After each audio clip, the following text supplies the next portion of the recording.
శ్రీ గురుభ్యో నమః. శ్రీమాత్రే నమః. మా భక్తి టీవీని ప్రోత్సహిస్తున్నటువంటి మా ప్రేక్షకులందరికీ ధన్యవాదాలు తెలియజేస్తూ 21 సెప్టెంబర్ నుంచి 27 సెప్టెంబర్ వరకు గల కాలానికి రాశి ఫలితాలు తెలియచెప్పుకుందాము. ముందుగా గ్రహస్థితులు. గురువు గారు మిథున రాశిలో ఉన్నారు. చంద్ర శుక్ర కేతువులు సింహరాశిలో, రవి బుధులు కన్య రాశిలో, కుజుడు తులారాశిలో, రాహు వచ్చేసి కుంభరాశిలో, అలాగే వక్రించిన శనిగారు మీనరాశిలో. గ్రహస్థితులు ఇలా ఉండగా వారాంతానికి వెళ్ళేటప్పటికీ చంద్రుని యొక్క స్థితి తన యొక్క నీచ స్థానమైనటువంటి వృశ్చిక రాశిలోకి వచ్చి ఉన్నది. ఇది ఒక్కటే గ్రహ మార్పు. అయితే ఈ వారంలో విశేషం ఏమిటి అంటే, ఆశ్వీజ మాసం ప్రారంభం అవుతూ 22వ తేదీ నుంచి అమ్మవారి యొక్క నవరాత్రులు జరుగుతాయి. ఇంకొక ముఖ్య విశేషం ఏంటంటే, వార ప్రారంభంలో చంద్ర శుక్ర 2 గ్రహాల యొక్క కలయిక సింహ రాశిలో జరుగుతుంది. ఇది లలిత కళలకు కాణాచి అయినటువంటి అమ్మవారికి మనము ఎంతో ప్రార్థనా పూర్వకంగా నమస్కారాలు చేసుకోవచ్చు చక్కగా. అక్కడ లలిత కళలకి సంబంధించినటువంటి ఆ 2 గ్రహాలు కూడా శుక్ర చంద్రులు కలిసి ఉన్నారు. ఈ కలయిక కళలని బాగా ఉద్ధరించేటటువంటి, కళలలో బాగా అభివృద్ధి కనిపించేటటువంటి కలయిక కాబట్టి అమ్మవారికి కళాకారులు చక్కటి పూజ చెయ్యండి. చాలా చాలా మీరు కళలలో వృద్ధి చెందుతారు. అంటే మిగతా వారు కూడా వృద్ధి చెందుతారు. అయితే ఇది చాలా చెప్పుకోదగ్గ విశేషం అన్నమాట. చంద్ర శుక్రుల కలయిక కళలకి చాలా ముఖ్యమైనటువంటి పెద్ద పీట వేస్తుంది కాబట్టి ఆ కాంబినేషను. ఇక్కడ అమ్మవారి నవరాత్రులు కూడా కూడుకొని ఉన్నాయి కాబట్టి కళాకారులకి ప్రత్యేకంగా చెప్పడం జరుగుతోంది. మరింత భక్తి శ్రద్ధలతో అమ్మవారిని పూజించండి. మీరు కళలలో మరింతగా అభివృద్ధి చెందుతారు.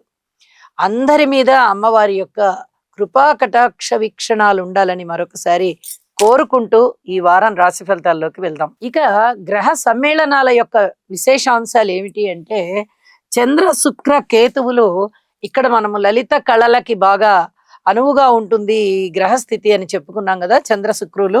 అలాగే రవి బుధులు, బుధాదిత్య యోగం, చాలా అద్భుతమైనటువంటి ఫలితాలు ఉంటాయి. ముఖ్యంగా వైద్య విధానంలో చాలా చక్కటి మార్పులు వచ్చి వైద్య విధానం బాగా అభివృద్ధి చెందుతుంది. వైద్యులు బాగుంటారు అని కూడా తెలియచెప్పచ్చు. అలాగే శని గారి యొక్క దృష్టి ఇక్కడ ఏదైనా చర్మానికి సంబంధించినటువంటి ఇబ్బందుల్ని సూచిస్తూ ఉంది. ఎవరికైనా కానీ చర్మానికి సంబంధించినటువంటి ఎలర్జీస్ ఉన్నట్లయితే, అలాగే డస్ట్ ఎలర్జీలు కానీ, ఈ ధూళి అంటాము, ధూళి అంటే కూడా డస్టే, కానీ కళ్ళకు కనిపించదు మనకి.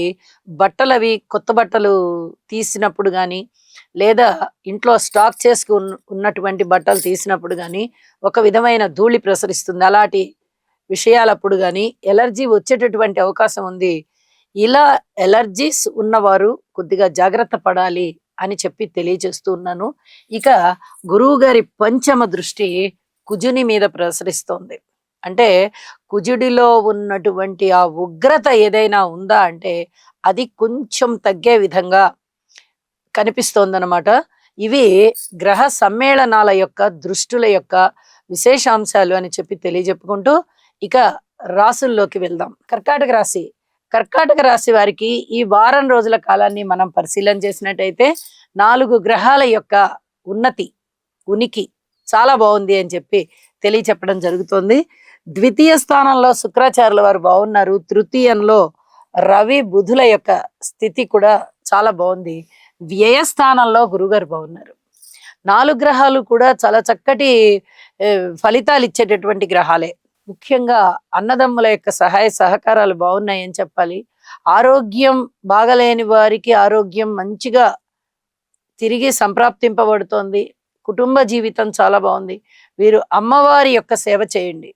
కర్కాటక రాశికి అధిపతి చంద్రుడు అవుతూ ఉండగా చంద్రుడికి అధిపతి గౌరీదేవి, అధిదేవత. గౌరీదేవన్నా పార్వతీదేవన్నా శక్తి స్వరూపిణి అన్నా అంతా ఒకటే. మీరు ఎప్పుడైతే అమ్మకి పూజ చేస్తారో అనేక విధాలుగా మీకు మనశ్శాంతి ఏర్పడుతుంది. అలాగే దైవ కార్యాలు నిర్వహిస్తారు. కుటుంబంలో కూడా అనేక విధాలుగా ఐకమత్యం ఏర్పడము, అలాగే వృద్ధి కనిపించడము జరుగుతూ ఉంటుంది. ఇక అష్టమ స్థానంలో సంచరిస్తున్నటువంటి రాహు గారి యొక్క సంచారము మీకు ఉన్నట్టుగా ఉండి అదృష్టాన్ని తెచ్చిపెడుతుంది. ఇది చాలా చెప్పదగ్గ సూచన.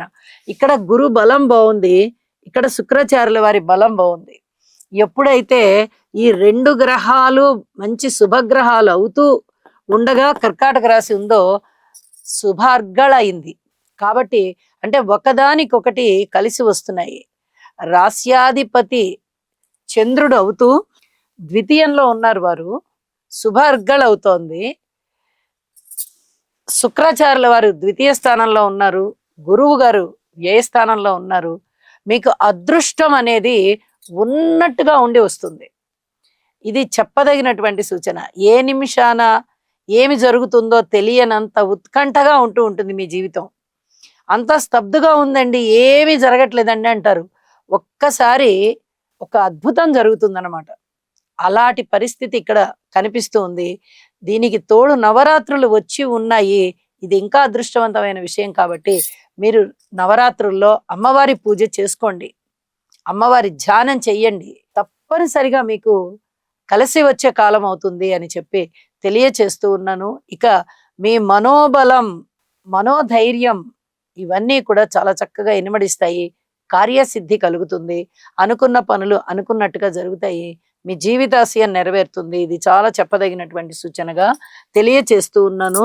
అలాగే మాతృవర్గ రీత్యా ఇప్పటి వరకు అనారోగ్యాలు ఏమన్నా ఉన్నట్లయితే వారికి తిరిగి ఆరోగ్యం సంప్రాప్తిస్తుంది అని చెప్పి తెలియచెప్పడం జరుగుతోంది. కోర్టు వ్యవహారాలు ఏవైనా ఇప్పటి వరకు వాయిదా వేసుకోండి, వాయిదా వేసుకోండి అని చెప్తూ వచ్చాను.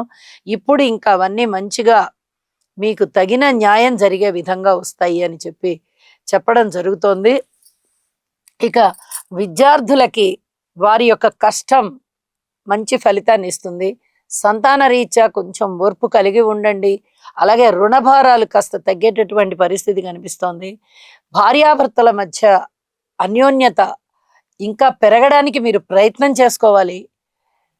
దూర ప్రాంత ప్రయాణాలు లాభిస్తాయి. పుట్టింటి వారి వైపు నుంచి మీకు ఏదైనా కానుకలు వచ్చేటటువంటి పరిస్థితి కనిపిస్తోంది.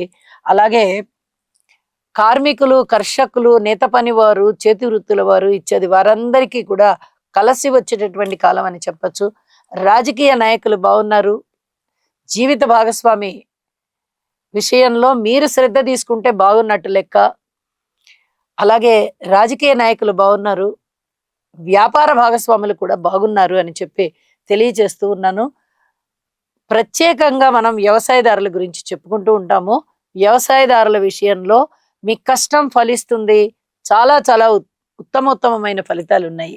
ఇక వారాంతానికి వెళ్ళేటప్పటికీ చంద్రుని యొక్క స్థితి పంచమ స్థానంలోకి వచ్చి ఉన్న కారణం చేత అక్కడ పంచమంలో చంద్రుడు అంత గొప్పగా యోగించబడని కారణం చేత వార ప్రారంభంలో ఉన్న ఫలితాలే కొనసాగుతూ ఉన్నాయి అని చెప్పి తెలియచేస్తూ ఉన్నాను. ఇక నవగ్రహ స్తోత్ర పారాయణ చెయ్యండి, అమ్మవారికి పూజ చెయ్యండి. అన్ని విధాల అభివృద్ధిలో ఉంటారు మీరని చెప్పి తెలియజేస్తూ శుభం.